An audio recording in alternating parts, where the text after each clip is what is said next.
Continuação da leitura do livro Pensamento Eficaz, Introdução. O poder do pensamento eficaz nas situações cotidianas.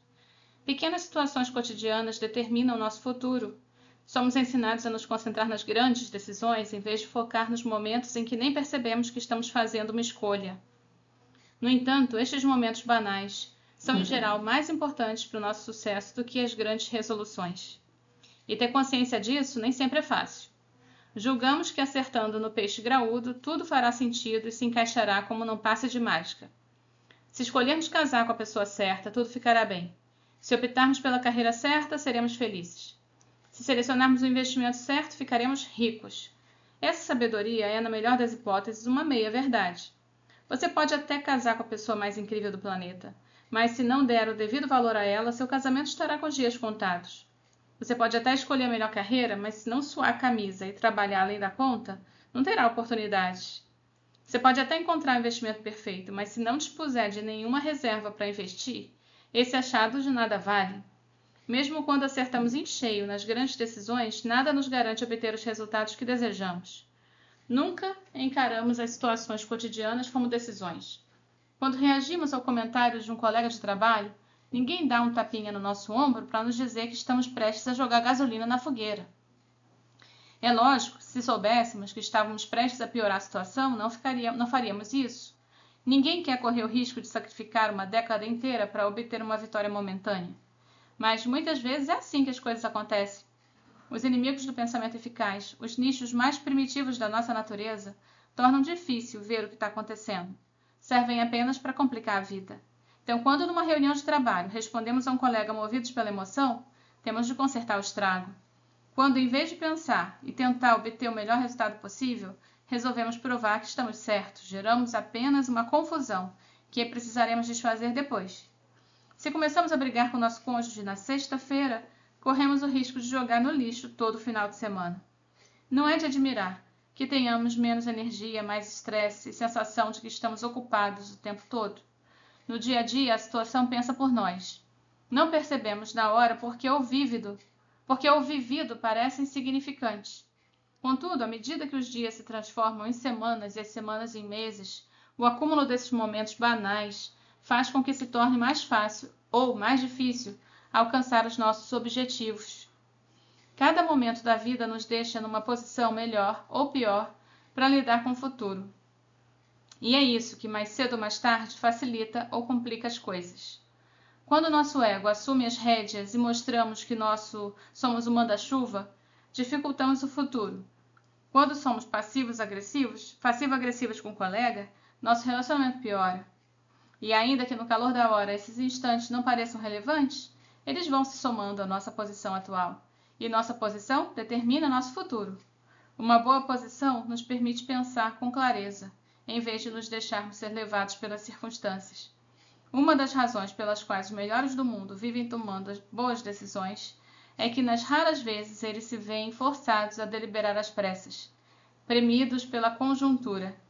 Se você se puser numa posição melhor que os outros, não precisa ser mais inteligente para ser um desempenho auspicioso. Qualquer um posa de gênio quando está numa boa posição. E até mesmo um Einstein vai parecer um idiota se estiver numa posição ruim. A melhor ferramenta de apoio para o discernimento é partir de uma posição favorável. Empresa com dinheiro em caixa e poucas dívidas só se vê às voltas com as boas opções. Quando os tempos ruins chegam, e eles sempre chegam, as opções vão de boas para ótimas. Por outro lado, uma empresa sem fluxo de caixa e afundada em dívidas só se depara com opções ruins. Num piscar de olhos, as coisas desandam e é fácil entender esse exemplo para além das salas de reunião da diretoria. O tempo favorece quem está bem posicionado e é atroz para quem não está. Quem ocupa uma boa posição tem pela frente muitos caminhos que levam à vitória, enquanto quem está mal posicionado só se depara com um. É mais ou menos como um jogar Tetris. Quem é craque encontra muitas opções para encaixar o próximo bloco. Já quem joga mal precisa encontrar a peça exata. Senão, termina o jogo. O que muita gente não percebe é que as situações cotidianas determinam nossa posição. E nossa posição determina nossas opções. O pensamento eficaz é a chave para o posicionamento adequado, que é o que permite dominar as circunstâncias em vez de sermos dominados por elas. Não vem ao caso em que posição você se encontra agora. O que importa é se você é capaz de melhorar sua posição atual. Cada momento corriqueiro é uma oportunidade de tornar o futuro mais fácil ou mais difícil. Tudo depende de pensar de forma eficaz. Os inimigos do pensamento eficaz.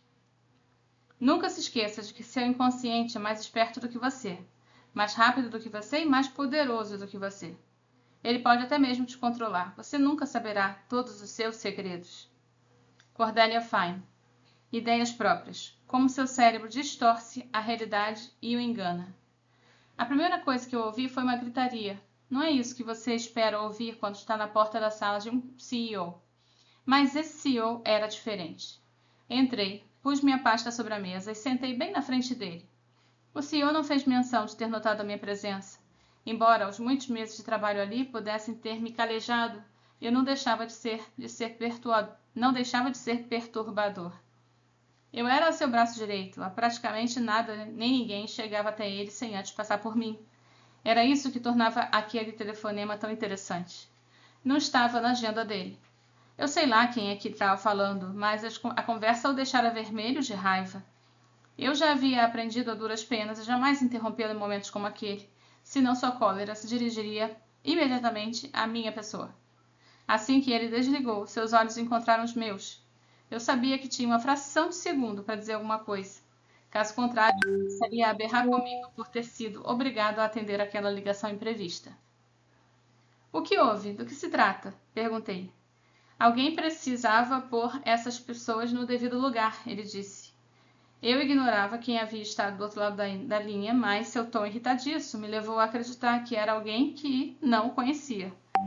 As pessoas que trabalhavam para eles sabiam que era melhor não dizer nada que pudesse aborrecê-lo. Isso incluía dar-lhe mais notícias, externar ideias que contrariavam suas opiniões e, lógico, fazer um sinal para que ele não agravasse uma situação ruim. Seria uma das últimas ligações que ele atenderia em seu escritório. Esse momento aparentemente banal mudou tudo. Acontece que as pessoas do outro lado da linha estavam numa tentativa desesperada de relatar um problema com sérias consequências para a empresa.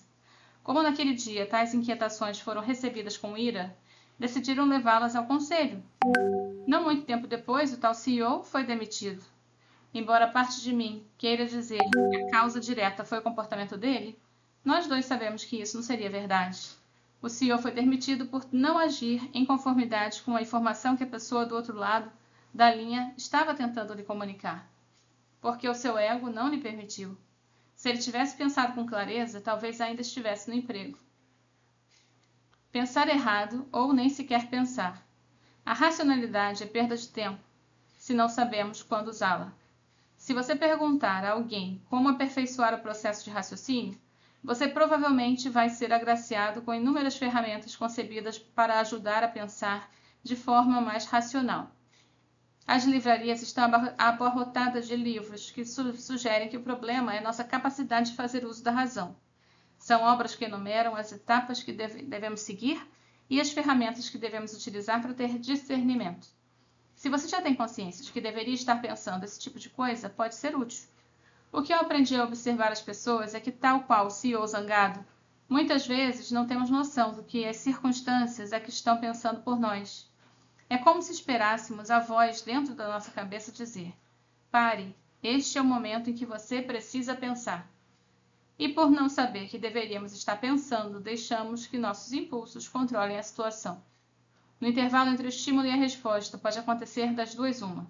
De forma consciente, fazemos uma pausa e aplicamos a razão na situação, ou abrimos mão do controle e acionamos um comportamento padrão. O problema é que o nosso comportamento padrão geralmente piora as coisas. Quando alguém nos menospreza, atacamos com palavras raivosas.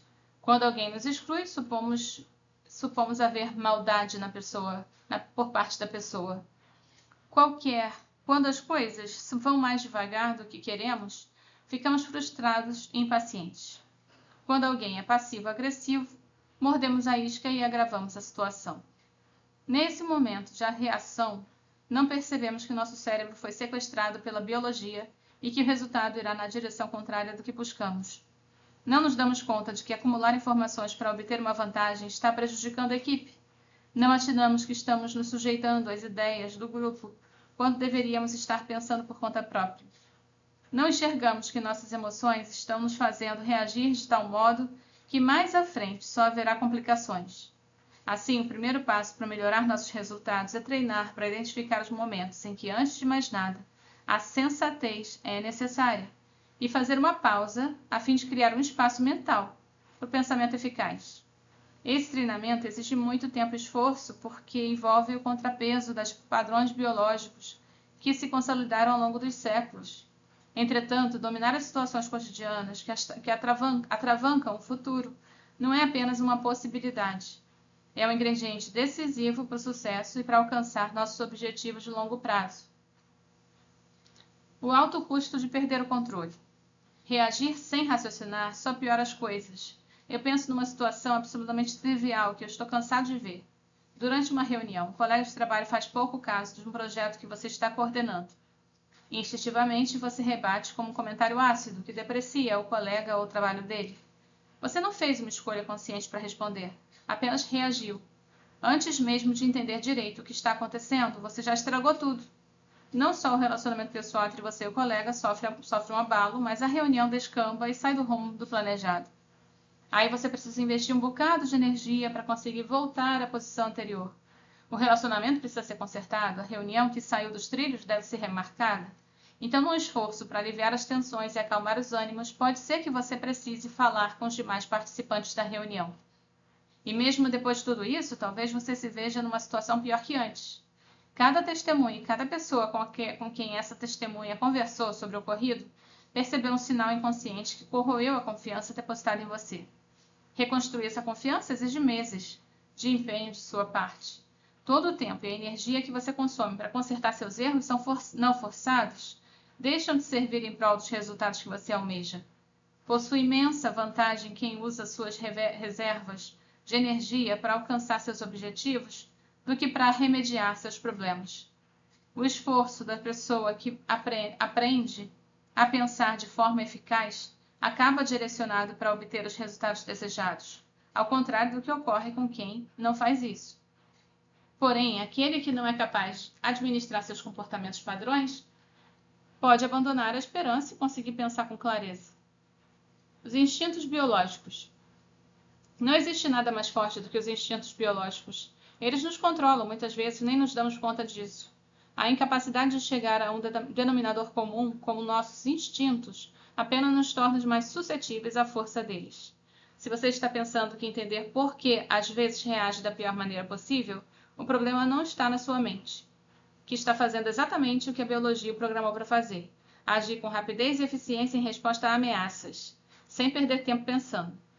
Se alguém arromba sua casa, você intuitivamente se põe entre o invasor e seus filhos. Se alguém se aproxima de você com uma expressão ameaçadora, você fica tenso e em estado de alerta. Se sente que seu trabalho está em risco, talvez você comece inconscientemente a acumular informações. Seu cérebro animal acredita que se você for a única pessoa que sabe fazer seu trabalho, ninguém jamais poderá te demitir. A biologia não usa a mente racional, diz a você o que fazer. Quando nossas reações impensadas pioram a situação, aquela vozinha que existe em nossa cabeça começa a martelar. O que você estava pensando, seu idiota? Bem, você não estava pensando. Essa é que é a verdade. Você estava reagindo, exatamente como um animal que você é. Sua mente não estava no comando, a biologia que estava. Nossas tendências biológicas estão programadas em nós, impressas em nossos circuitos.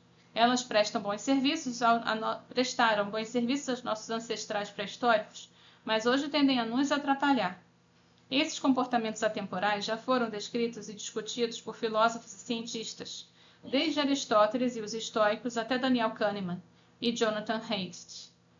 Nós, por exemplo, assim como todos os animais, temos a propensão natural de defender o nosso território.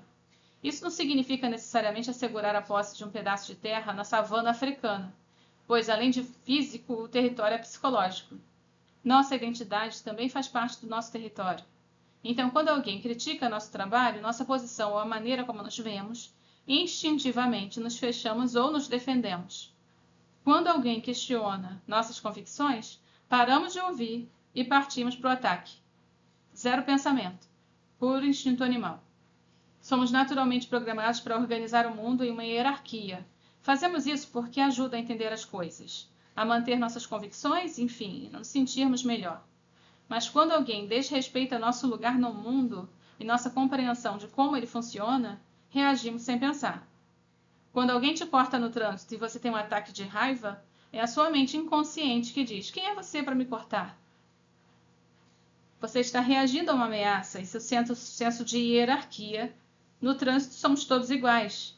Todos devemos jogar de acordo com as mesmas regras. Dar uma fechada em alguém viola essas regras e sugere que o infrator se sente acima de você. E pense quando você encerra uma discussão com seus filhos que não estão obedecendo com um argumento: por que eu estou mandando? Ou o equivalente no escritório: por que eu sou seu chefe? Nesses momentos, você parou de pensar e regrediu às suas tendências biológicas de reafirmação da hierarquia. Temos senso de autopreservação. A maioria de nós jamais derrubaria alguém intencionalmente a fim de pôr em marcha nosso propósito. A palavra-chave aqui é intencionalmente, porque intenção envolve pensamento. Quando somos provocados e não pensamos, nosso desejo de autoproteção assume o controle. Quando uma empresa se vê sob a ameaça do fantasma das demissões, num piscar de olhos, pessoas em geral decentes se mostram dispostas a puxar o tapete umas das outras para manter o seu emprego. Lógico que ninguém quer, de caso pensado, prejudicar os colegas, mas se no fim das contas as coisas se resumirem a eles ou eu, as pessoas farão de tudo para salvar a sua pele e sair por cima. Isso é biologia. Nossos instintos biológicos fornecem uma resposta automática, sem processamento consciente. Assim, afinal, é para isso que servem. O processamento consciente consome tempo e energia. A evolução favoreceu os atalhos do estímulo-resposta, porque são vantajosos para o grupo. Eles melhoram a aptidão do grupo, a sobrevivência do grupo e a reprodução. À medida que os humanos continuaram a florescer em grupos, desenvolveram-se as hierarquias, criando ordem a partir do caos e conferindo a todos nós um lugar. A territorialidade é a forma como tentamos evitar conflitos contra os outros. Você fica fora do meu território, eu fico fora do seu, e a autopreservação significa que escolhemos a sobrevivência em detrimento de regras, normas ou costumes. O problema ocorre quando deslocamos o foco do todo para dar um close no indivíduo, de eras de evolução para o momento presente da decisão. No mundo de hoje, a sobrevivência básica não está mais em questão. As tendências que outrora nos serviam agora atuam muitas vezes como uma âncora que nos mantém empacados, enfraquecendo nossa posição e tornando as coisas mais difíceis do que precisam ser. Conhecer seus padrões. Embora esses instintos sejam muitos, eu penso que 4 se destacam como os mais notáveis, os mais marcantes e mais perigosos. São comportamentos que representam algo semelhante às configurações padrão ou configuração de fábrica do nosso cérebro. São programas comportamentais gravados em nosso DNA pela seleção natural e que nosso cérebro executará automaticamente quando acionado, a menos que paremos e reservemos um tempo para pensar. Eles têm muitos nomes, mas para o propósito deste livro vamos chamá-los de padrão da emoção, padrão do ego, padrão social e padrão da inércia. Vejamos como cada um funciona em essência. O padrão da emoção, tendemos a responder a sentimentos e não a argumentos e fatos. Padrão do ego, tendemos a reagir a qualquer coisa que ameace nossa autoestima ou nossa posição em uma hierarquia de grupo. Padrão social, tendemos a nos submeter às normas do grupo social estendido. Padrão da inércia, tendemos a resistir à mudança e a preferir ideias conhecidas, processos e ambientes com os quais estamos familiarizados, pois somos criaturas que cultivam hábitos e buscam conforto.